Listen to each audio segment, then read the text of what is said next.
CIA team रो लक्ष्य थिला 10 वर्ष धरी लुचिथिबा ओसामा बिन लादेन को खोजिबे आउ धरिबे। सेमाने गोटे 24 आवर्स रो अभियान स्टार्ट कले। ओसामा बिन लादेन अल कायदार मुख्य थिले। 9/2011 अटैक रे मास्टरमाइंड थिले। से आबोटाबाद पाकिस्तान लो एक सुरक्षित कंपाउंड रे लुचि थिले।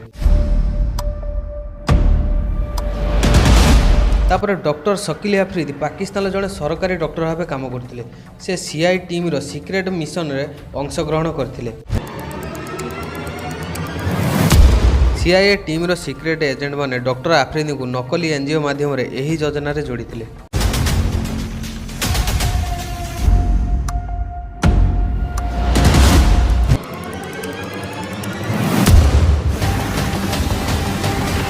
CIA team Osama bin Laden लुचिथिबा अवस्था रे चिन्हट कले। सेमाने देखिले गोटे लंबा लोक प्रतिदिन ऊपर महला रे बालकुनी को आसुथिले। किछि समय चालुथिले पुणी भीतर को पसि जाउथिले। बालकुनी रे तांको छाई देखा जाउथिला किंतु तांको मुह देखा जाउ नथिला। सीआईए रिपोर्ट अनुसार सेही लोकर हाइट 5 फुट 8 इंच रु 6 फुट 8 इंच अनुमान करा जाउथिला, जहा कि ओसामा को हाइट सहित मिसुथिला। सीआईए टीम भाबिले एही व्यक्ति होउथिंदी कंपाउंड रो मुख्य लोक। सेही हेई परंती ओसामा बिन लादेन। सेमाने भाबिले जदि सेही कंपाउंड रो बालकुनी रे बुलुथिबा लोकर डीएनए सैंपल आनी परिबे, तेबे सेमाने कन्फर्म हेबे सेही कंपाउंड रे ओसामा बिन लादेन अछंती कि नांदी। किंतु डीएनए सैंपल आनिबा एते सहज नुहे। तापरे सेमाने एही प्लान को ड्रॉप करदेले। तापरे सीआईए टीम गोटे नुवा प्लान कले। फेक हेपाटाइटिस बी टीकाकरण अभियान स्टार्ट कले। एही अभियान रे सेमाने ओसामा को परिवार रो डीएनए नेबाकू चाहुथिले। एही घटनाटी 2010 लास्ट 2011 फास्ट रे घटिथिला।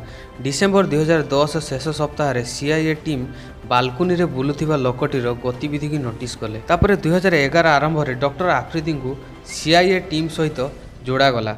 मिशन स्टार्ट हैला। 2011 मे मासरे ओसामा बिन लादेन को डेथ हो गला। एही घटनाटी घटिथिला आबोटाबाद पाकिस्तान ले। ओसामा बिन लादेन एक बड़ कंपाउंड रे सुरक्षित भाव रहउथिले।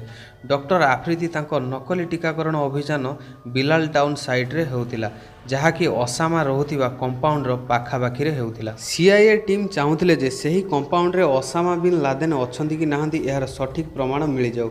सेतिपई एक निरापद गुप्त उपाय आवश्यक थिला। डॉक्टर आफरीदी को देखि सीआईए टीम भाबिले जे से ही स्थानीय लोकंक मानक मध्यरे इजिली पशि पारिबे। डॉक्टर आफरीदी सेही काम को करिया पई $55,000 नैथिले। सीआईए टीम और एनजीओ टीम गोटे एडवर्टाइज रेडी कले, जहार नाम थिला save the children. Secret CIA agent doctor Afridi को जोगाजोग कले आउ टीकाकरण अभियान प्रपोजाल रखिले।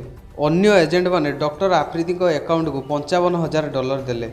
पैसा पाइबा पर doctor Afridi immediately mission start कले। बिलाल टाउन, नवाशेर और आबोटाबाद अंचल रे पोस्टर लगागला। गरीब पिलांको पई फ्री रे टीकाकरण करा जिवो। जेतबेले आफरीदी और तांको टीम ओसामा को कंपाउंड रे पहुँचले, इब्राहिम नामक गोटे लोक तांको भीतर को जिया पई मना कले। सीआईए टीम रो लक्ष्य थिला ओसामा को कंपाउंड को जिबे आउ ओसामा को डीएनए सैंपल आनिबे। हेले एही प्लान भी फेल हैला। जेतबेले पाकिस्तान गवर्नमेंट जानिला कि doctor Shakeel Afridi USA secret mission रे काम करछंती, तांकू देशद्रोही अभियोग रे गिरफ करागला।